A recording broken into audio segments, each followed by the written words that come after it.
and most of all, decisions that you have to make as retired and as you get closer to retirement.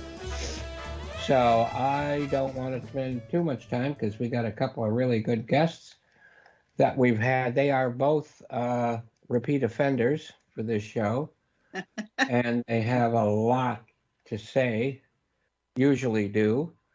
And, so do you have that plug for my mouth? I'm asking the director here to shut me up because sometimes cannot stop talking, but I will now. And what I'd really like to do is let our two guests introduce themselves. So only because ladies normally come first, we'll let Cynthia go ahead and take as much time as you want. I mean, tell us, about what you really do, and because we all know how important that is. So go ahead and take a minute, or take 10 minutes, or whatever. Okay, I'm happy to do that. Thank you again, Jay, for inviting me back. I think I'm a Our third pleasure. time offender. Yeah. So I'm Cynthia Sender, and I am a gerontologist and the vice president at Care Assist Services. And Care Assist Services is a licensed home care company in Orange County, and we do serve other areas. I'll get into that later. But what a home care company does and is responsible for and licensed to do is provide professional screened caregivers that come into a senior's or adult person's home and provides what we call activities of daily living or other support services in the home. So our company has these registered caregivers, and we are providing care to clients throughout Orange County and beyond. And we have been faced with significant challenges due to COVID and new protocols for caregivers. So I'm happy to go into that a little bit later. But for my introduction, I just wanted to state that I've been with Care Assist Services about 5 years, and I'm pretty much the person running the operation day to day. We have a great reputation throughout Orange County, and I'm very happy to be here to talk about all those things that people are interested in knowing about how home care works, what it costs, how do you get it started, and all of that. That's great, and it's so important too. And excuse me. So we'll go ahead and let Steve introduce himself, and I know what he does actually meshes really well with what your industry and with what you do. And then we'll go back and we'll do a three-way discussion, actually without me as much as possible, from there on. So Steve, please. Yeah, Jay, thanks for having me again. I really appreciate it. My name is Steve Wanamaker, and I own Oasis Senior Advisors here in Orange County. And what we do is we help families find assisted living, what we call board and care homes or residential care homes, and memory care for their loved ones. So whereas Cynthia helps people stay in the home, which is what the vast majority of seniors would like to do as long as possible, there does come a time for some seniors where it just doesn't make sense to live at home anymore, whether it be for safety purposes, for social purposes, or for financial purposes. And what I do is I help find that next great home for them that meets their needs based on the type of care that they need, based on their budget, based on their location preferences, amenities and services, the staffing that they might need. And, I do this very similar to how you might work with a real estate agent if you wanted to buy a home and hire that real estate agent to, tell them exactly what you're looking for in a home and the location, what your budget is. That real estate agent is going to go out and find the homes that are for sale, narrow those choices down for you, and take you out to go visit and see those homes. I do all those exact same things, except it's based on, the care needs. And of course, I do tour with my clients and show them those properties, those communities. So great news is if the person moves into a home that I show them, that home actually pays me a referral fee. So my clients are never out of pocket for my services. Yeah, which is a wonderful thing and so necessary. And I know last time you were on the show, you gave a really wonderful outline of what the different types of places, we'll call them places for now, because I think I said earlier in the show, we used to think of those as nursing homes, which has a pretty bad connotation, but there's so much more to it than that. So I'd love for you to go ahead and do that again, or something like that again. But let's, just to get back to Cynthia, because that's usually the next step is in-home care, because I think we all, as we grow older, we're all getting to live longer these days. And it's almost a necessity to need some kind of help, whether you've got immediate family, distant family, whatever, people visiting, you still need care in your home. And then after that, we get to Steve's level. And then after that, we're not going to talk about today. But there is another level after that. And we'll get back. Let's let Cynthia, and please, Steve, jump in anytime you want, okay? And the same for either one of you. But go ahead and expand on what you started talking about, Cynthia, and what you wanted to talk about earlier. Oh, that's great. So a couple of interesting points came to mind listening to Steve. So what makes for a good home care client and home care company relationship is to be a couple of factors. Not everybody is ideally suited for home care. But when it works, it can be a really wonderful relationship, and it can go on for a number of years until that individual outgrows the needs or the costs become cost prohibitive. But typically, some of the factors we look at when I, as a gerontologist, that means I have advanced degree in the field of aging. When I go into a home, I'm for a couple of things. One of them is, what is the family support structure? Is there enough support to keep this person at home with a home caregiver in place?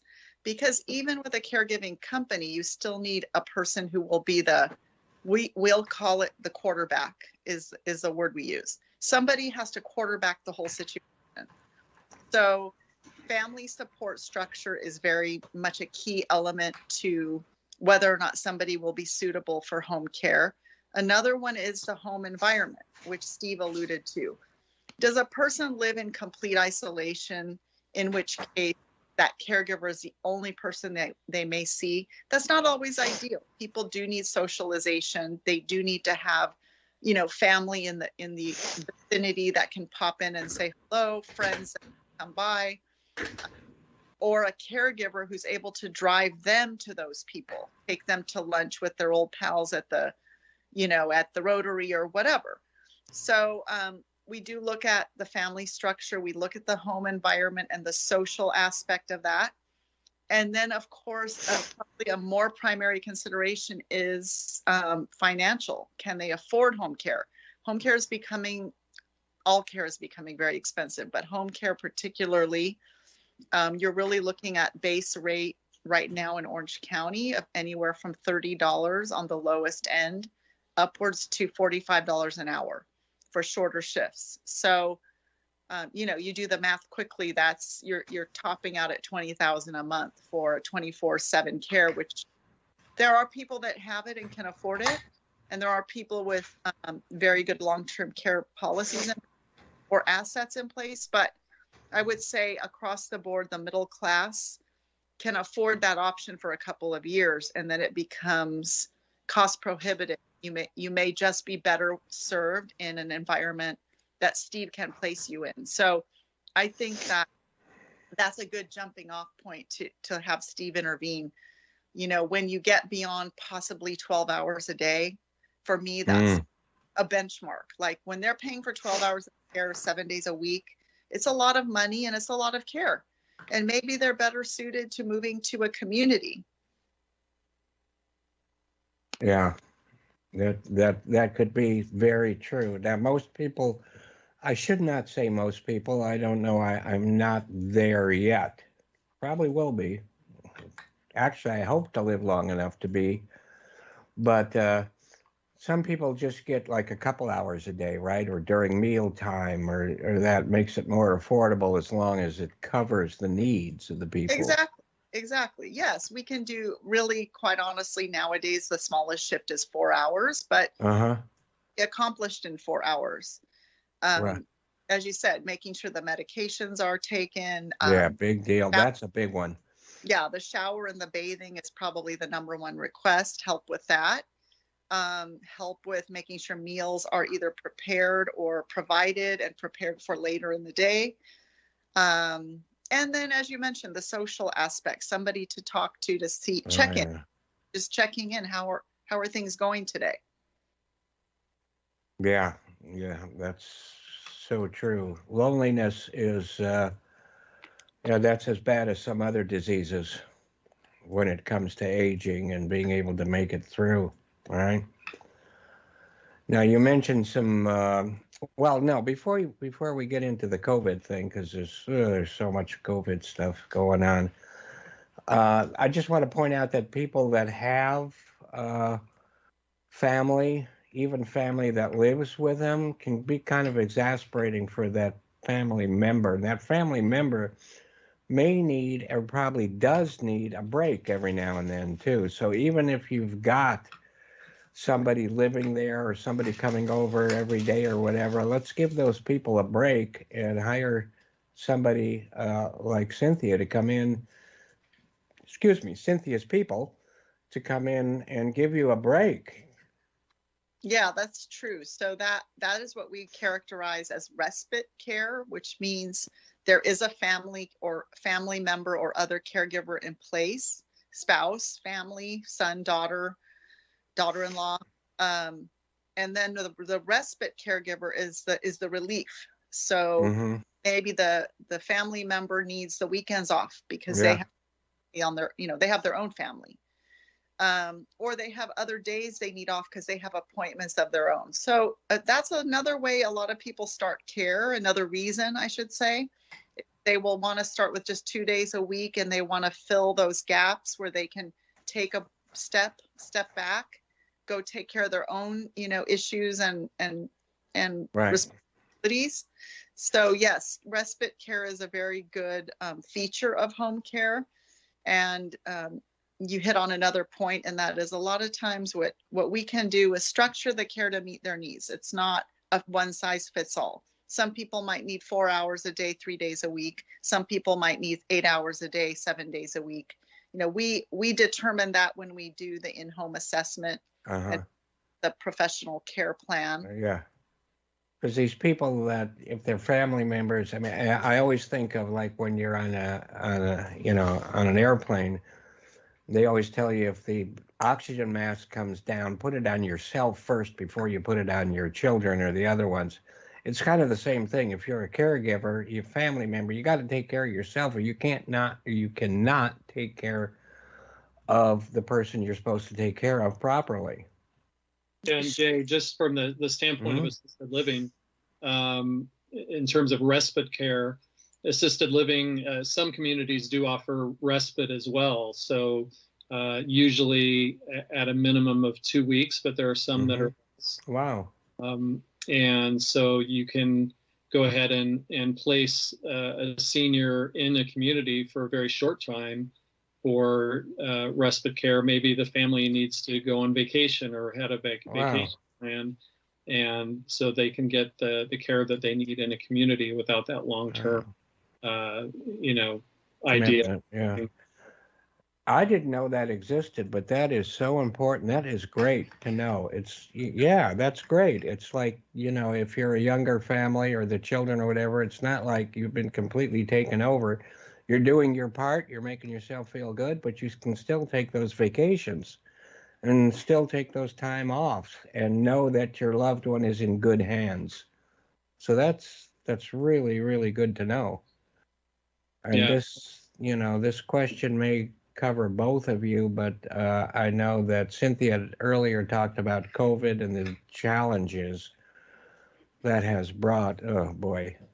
So like in the home care, uh, what have you been doing or what have you done to conquer those problems? So great question, and I'll just kind of track back to the beginning of the pandemic. So right off the bat, our company is a member of a network called Honor. Honor Care is actually an operating partnership that we are in business with. The beauty of Honor Care is they have scale. They have many companies that provide home care. So they went ahead and bought tons of PPE in the very beginning. Mm-hmm. And we distribute that to this day. We still distribute PPE to all the clients' homes where the caregivers come and give care. So nobody has to run out and worry about that. The caregiver doesn't have to worry. Upon arrival, they put on their fresh KN95 mask, gloves, and any other PPE that may be required for that client. So that was the first thing we did, and we continue to do it. And at this point, we actually don't even charge our clients for the PPE. We have a stockpile of it. So we deliver it monthly. Great. The second thing is, and this is more of a statewide initiative that has affected both in-home care services and senior living communities, but all caregivers as of November 30th, so that's a couple days ago, all caregivers, whether they're providing care in a home setting, in a skilled nursing facility, in a memory care facility, or a hospital setting, they are required to be vaccinated, both vaccinations, or they are not allowed to work. They have to provide proof of vaccination status, or they can apply for a medical exemption. It is quite stringent to be approved for a medical exemption. So, so essentially, we were aware that this requirement was coming for months, so we were preparing. And I think at this moment, we're well over the 90% level of home care aides who are vaccinated, because every family, the first thing they're going to ask is, are your caregivers vaccinated? Yeah. I want a vaccinated caregiver. So this is really critical. And, we had some caregivers in the business of caregiving decided during the pandemic to leave that profession because maybe they're not, able to get a vaccination. Maybe they were nervous to be caregivers. So we are still in a pandemic environment, meaning we have fewer caregivers than we did prior to the pandemic. But that is starting up with all of the vaccinations and the boosters. And I'm sure you don't have a different person going to the same client, We try to every avoid, time. Yeah. but we try to avoid that. Right. And Steve, I know that's probably not as big a problem because those facilities you're talking about, people never change. Well, other than just regular, attrition. But, I take it for granted, and most people should take it for granted, that all of those people at those facilities are vaccinated or, some continuously tested. Yes, absolutely. And, I would say that in senior living communities, it's probably one of the most vaccinated populations in the entire country. So, yeah. And in terms of even just visiting anymore and touring the community, the communities are requiring proof of vaccination just to tour now. So, yeah. Oh, good. Yeah, the safety of the residents is of utmost importance and priority number one. So, we want to make sure to avoid what happened early on in the pandemic, where there were some outbreaks in some of these communities, and certainly not something that you've heard of in the news over the last several months, is large outbreaks in these communities anymore, largely Right.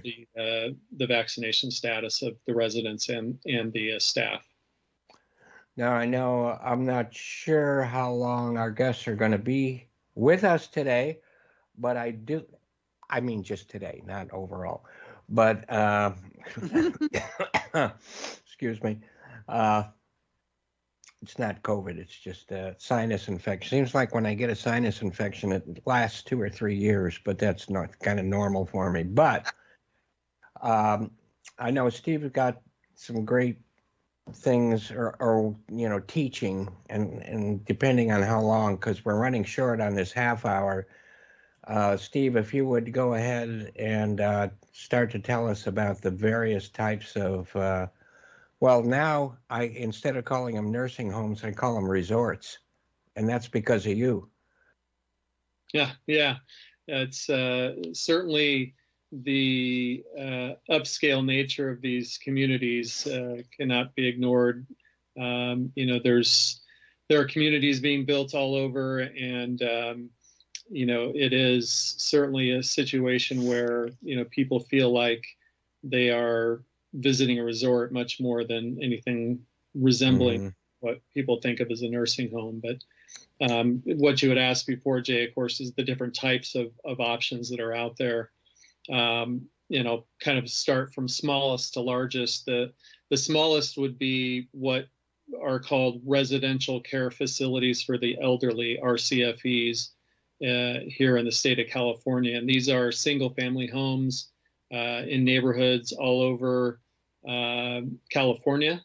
And these homes care for typically 6 residents. Yeah, they're known as 6-packs, I think, right? Yeah, sometimes people call them 6-packs. 6 residents, usually 2 caregivers during the day. Usually, if they are providing what we call awake staff at night, there's usually 1 awake staff there. Of course, the licensing requires a caregiver to be there 24/7. Some of these homes have the caregivers awake at night, and some have them sleeping while the residents are sleeping. It really depends on the resident needs. So much more of a home environment, much smaller. The caregiver ratio is much better. So, if you have 6 residents and 2 caregivers, it's a 3-to-1 ratio, versus most assisted living of the larger buildings are going to have more like a 12 to 15-to-1 ratio in the assisted living part of the community. And those caregivers do everything. They provide the care, they do the cooking, the cleaning, the laundry, and the benefit is much more of a home atmosphere. Caregivers are much closer to you, really just a shout away. And typically the pricing is mostly an all-inclusive price. So for $4,000, $5,000, $6,000, depending on the community, it's going to provide the room, the meals, the laundry, the housekeeping, and all the care. What typically is not included would be any incontinence supplies, but some do provide that as well. Next would be what we would call standalone memory care communities. So these are communities that could house maybe 35, 50, 100 residents that are all in a situation where they have had cognitive decline. Could be mild cognitive impairment all the way up through advanced Alzheimer's, dementia. So those are communities that are specialized in taking care of people with cognitive issues. Those typically are going to provide either a private room or a shared room, depending on the needs of the client, their own desires, and what their budget might be. Right. And then they typically would have levels of care, depending on what type of care that particular client would need.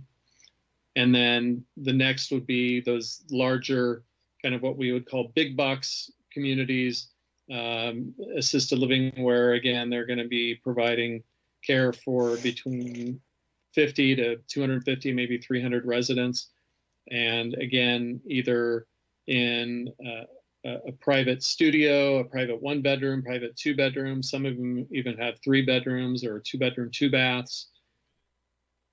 Okay, let me, and I hate to interrupt, but we only have a minute left, and we can talk during the break here if you want to stick on for another 5 or 10 minutes or whatever to give us the rest. But just in case, both of you, please tell everyone how we can get a hold of you. Okay, so I'm Cynthia Sender, and you can reach me at Care Assist Services. Our office number, which is answered 24 hours a day, is 949-276-8413. And again, that is 949-276-8413. And that number will be answered by a live person 24 hours a day, 7 days a week. Wow. And Steve? For me, you can reach me at area code 949-535-1599. Again, 949-535-1599. And that's our office line.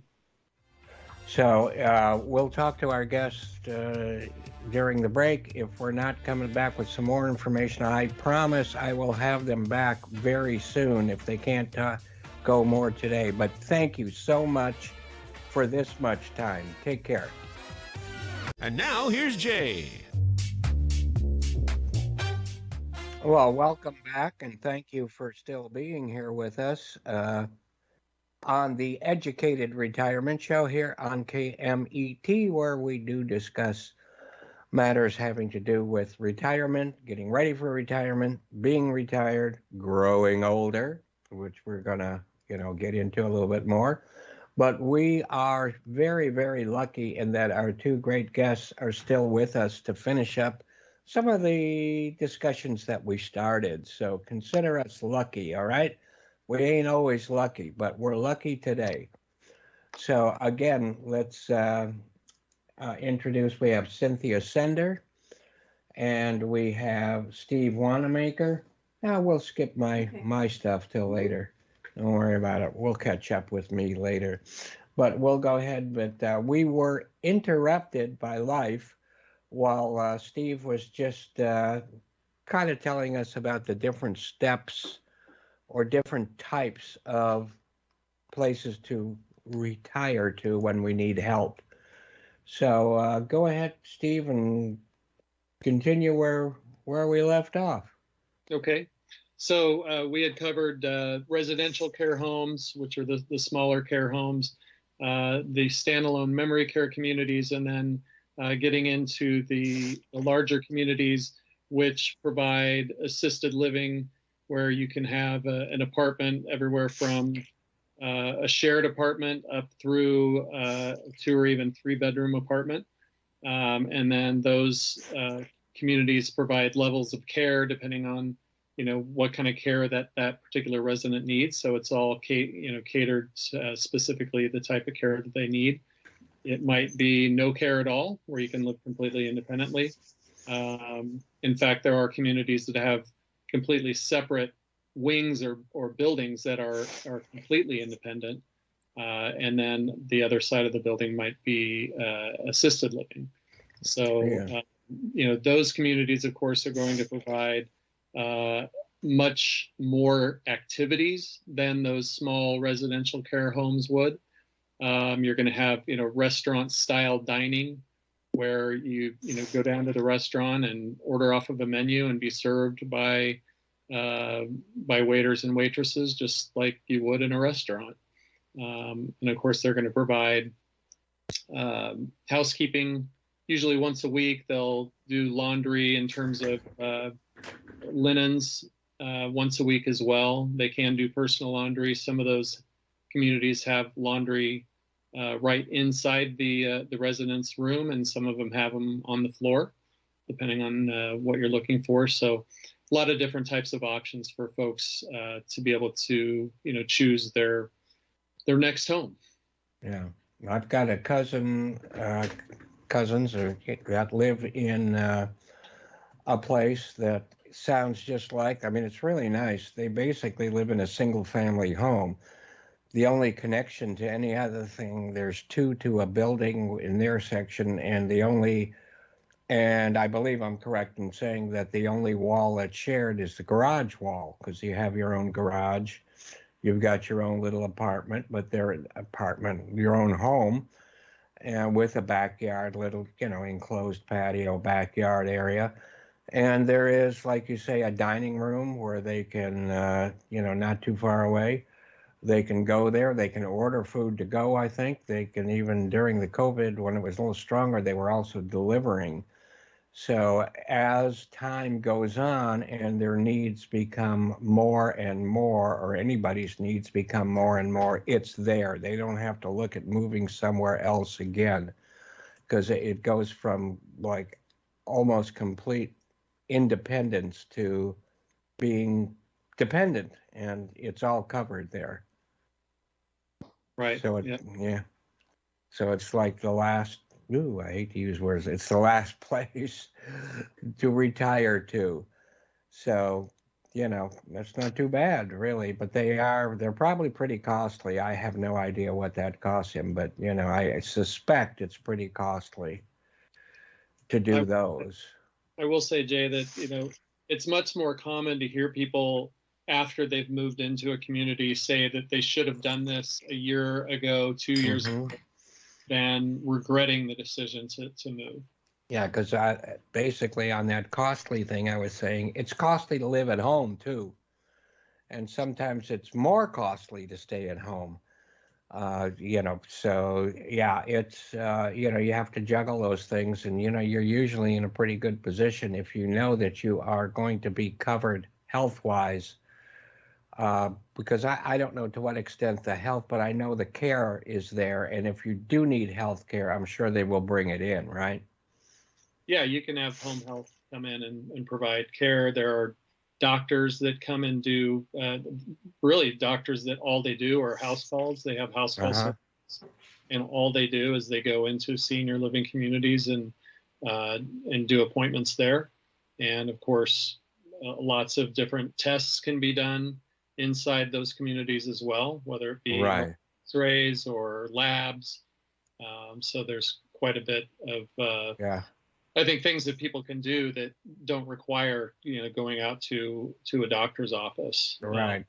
I think there's always a misconception, and I have a lot of people ask me, well, does Medicare pay for this? And Medicare does not pay for assisted living or long-term care. Medi-Cal, or the California version of Medicaid, can provide long-term care, but not typically in these types of communities. There's a waiver program that has quite a long waiting list that does have some potential. There's a very select few communities that actually have chosen that path to be paid for by Medi-Cal. But really the one type of insurance that does pay for it, and it's an excellent plan to have, of course, is long-term care insurance. Yeah. And of course, when you're young, you never think about needing long-term care insurance. It's only as the clock moves forward to closer when you need it, and then it becomes more expensive because it's right around the corner. But it really should be, I agree with you, it's something that should be looked at by everyone to see, to see whether they can afford it or not. And if you never need to use it, well, too bad. At least you were covered. And in a way, it's good if you do use it, because that means you're living that much longer. So that's okay. Right. And I think like with these people I was talking about way back when the vaccines were first available, it took a long time for a lot of people to get on lists, but the facility that they were at got it all done for them. and they were able to get vaccinated very quickly.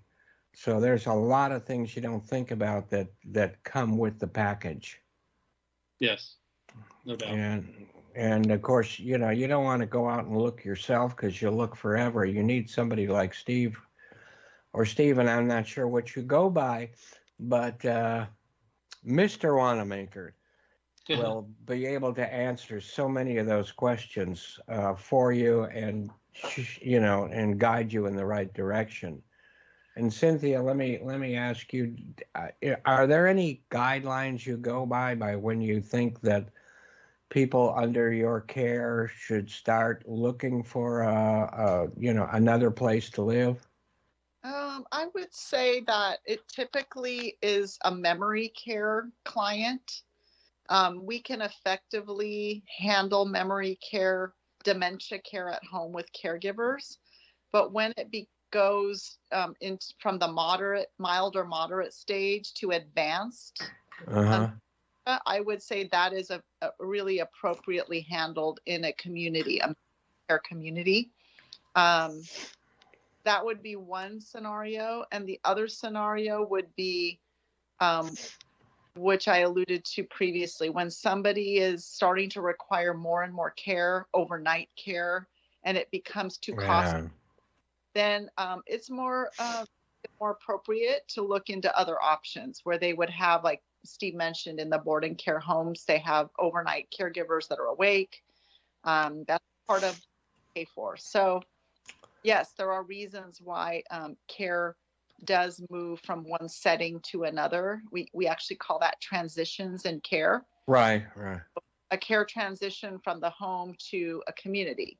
right. Yes, why their needs are so great that they have medication needs, which means you need a nurse to administer. If it's typically diabetes, caregivers aren't licensed to handle insulin injections. So when a person no longer can give themselves the injection, now Yeah. you're at another service that you have to pay for. Yeah. So there are many instances when moving out of your home to another location makes more sense. Right. And you know what I was saying earlier with Steve when we talked about cost and where it may seem like a chunk of money to move to one of those places. Remember, living where you're at right now, it's not a standalone cost. You have to compare it with what is your, if you have a house payment, if you have a rent payment, everything else that you're paying for living at home needs to be compared. And you might therefore find that it's just as inexpensive, if not better, to be living in one of these places Steve is talking about. And of course, a lot of people like to stay at home as long as they can, and that's where you come in, right, Cynthia? Exactly. I mean, we absolutely have had clients that we cared for years and years and years, and their desire was to stay in their home until the very end, and we were able to accomplish that. So Yeah. it's a wonderful thing when you're able to do it, and the family is in agreement, and it is something that they can afford. And I think a lot of that has to do with what kind of support they have. I mean, if you don't have a lot of relatives living nearby or, you know, support people like that, you've got to look at the alternatives that Steve has, I think, as soon as possible. And, you know, you've got this, a lot of people, I think, still have this stigma. I mean, I work in reverse mortgages, and a lot of people have a huge stigma about that. And a lot of people have a stigma about a quote, nursing home. And, you know, that's not true, not at all. And knowledge is, I think, you know, the important part of that, which Steve has laid a lot of that knowledge on us, you know. So I think we've got, between the two of you, we've got pathways to make it all the way down the line, and which is great. And, you know, I can't think of anything better than, you know, having support like both of you give to our aging community. Well, thank you. It's really an honor to serve seniors and to that make their last, their last part of their lives, very comfortable for them and manageable. And, for me, it's something that is just something I enjoy. I know Good, Steve good. always helps families. We have a heart to do this type of work. Yeah. It's not a profession you jump into, like I'm going to sell cars, I'm going to sell home. I mean, hopefully that's not why you're doing it. Right. You're doing it because you care. Exactly. And we need care. Even younger people need to be cared about. But I don't know about younger people yet. I mean, that's been a long time for me since I've been younger, that I know of anyway. So, growing older is an adventure, and I hope I got a lot more. Hope I got a lot longer to go, and it's great to know that people like yourselves are out there for people like me and for everyone else who is aging, because it makes it more comfortable to think about, to knowing that both of you are out there. People like you, and especially you guys, are there. So I don't want to keep you. I mean, I'm happy to keep you another hour, but um, why don't you go ahead and both of you tell us how the listeners can get a hold of you? And let me just say that don't wait until you need these services before calling these people. One thing I learned from Ron Siegel's show, Household Board of Directors. In other words, call these people, interview each other, and know who you're going to need or who you're going to call when the time comes. So call both of our guests here now in advance. I mean, you don't have to call them Friday night, but, in advance, ask them all the questions you want. Get to know them now and keep their numbers for when you do need their services. So if you always wait until it's time to need those services, sometimes you get in a rush, you don't make the best decisions. Get a hold of them now. Get their information now and have it on hand. So go ahead and give your information out again. And since you're there right now, Cynthia, might as well start with you. Sounds great. I'm Cynthia Sender, and my company is called Care Assist Services. And we have a phone number that is answered 24 hours a day, 7 days a week by a live person. And that number is 949-276-8413. And again, I'll say it one more time. That's 949-276-8413. And just want to thank you for having us, and to let the callers or listeners know that there is no charge for having an in-home consultation and just getting that advice. Charge for that process. If somebody suspects they may have a need, they're not sure, I'm happy to set up that appointment to meet with them. Thank you so much. And Steve? Yeah, Jay, again, Steve Wanamaker is my name. My company is Oasis Senior Advisors. Nice name, by the way. Thank you. And my number is 949-535-1599. 949-535-1599. And let me just, correct me if I'm wrong, but you mentioned Orange County a couple of times, but I believe that you're definitely open and work in other areas, correct? Both of you? I can help folks across the country because I'm part of a larger system. So, even if people need to find a place for their loved one in Dallas or Chicago or Florida or you name it, we can help. Right. And Yep. Cynthia, I'm sure you too are available, and your services are available. Yes. Yeah. In many parts of LA County, Orange County, Inland Empire. So yes, Yeah. a pretty big bandwidth there. And if I cannot help somebody, I probably will have a good referral for them. Great. Well, I want to thank you both so much. It's been great. And it's always a great learning experience for me, and I'm sure for the listeners too. So thank you so much, both of you, one more time. Thank you, Jay. Thank Look you. back again. Thanks for having me. Love to. Oh, believe me, it's a pleasure having you both on the show. Take care of yourselves now. Okay. Do. Happy holidays. Thank you. You too. Bye-bye.